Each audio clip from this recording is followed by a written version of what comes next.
नमस्ते यहाँहरु सम्पूर्णमा आज पनि मैले तपाईहरुको लागि यो बुद्धचित्त बिरुवाको चाहिँ जानकारीको लागि भिडियो बनाउँदै छु।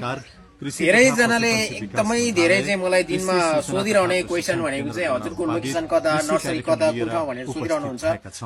मेरो नर्सरी चाहिँ काभ्रे तेमल, भगुन्डे बेसी अनि यही बिरुवा चाहिँ भक्तपुरमा उपलब्ध गरेको छु मैले। धेरै जनाले चाहिँ काठमाडौँको लागि चाहिँ चाहियो भन्ने चाहिँ गुनासो आइसकेपछि मैले भक्तपुरमा उपलब्ध गरेको छु। बिरुवा चाहिँ यही हुन्छ। हजुरहरु पनि समयमै राम्रो क्वालिटीको चाहिँ बुद्धचित्त रोप्नु भएर राम्रो आम्दानी गर्न चाहनुहुन्छ भने बिरुवाको लागि चाहिँ मलाई सम्पर्क गर्न सक्नुहुनेछ। मैले चाहिँ यो छोटो समय भन्दा पनि विगत यो 18 वर्ष अगाडिदेखि नै यसरी चाहिँ यो बुद्धचित्त बिरुवा चाहिँ उत्पादन गर्दै दिँदै आएको छु। हजुरहरुलाई सबै क्वालिटीको चाहिँ उपलब्ध छ। 2 मुखे, नो साउन्ड, 3, 4, 5 सम्मको हुन्छ बिरुवा। 5 मुखे सम्मको बिरुवाहरु चाहिँ हामीसँग उपलब्ध छ। सबै क्वालिटीको चाहिँ उपलब्ध छ है।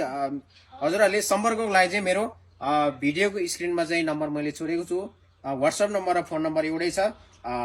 आजै सम्पर्क गर्न सक्नुहुनेछ। आजभोलि रोप्नको लागि पनि एकदमै राम्रो हो, किनभने आजभोलि चाहिँ पात झरेर पनि नयाँ पालो चाहिँ आउने सुरु भइसकेको छ। यो त देखाउनु होला, लगभग सुरु भइसकेको छ। तपाईहरुले देख्न सक्नुहुनेछ।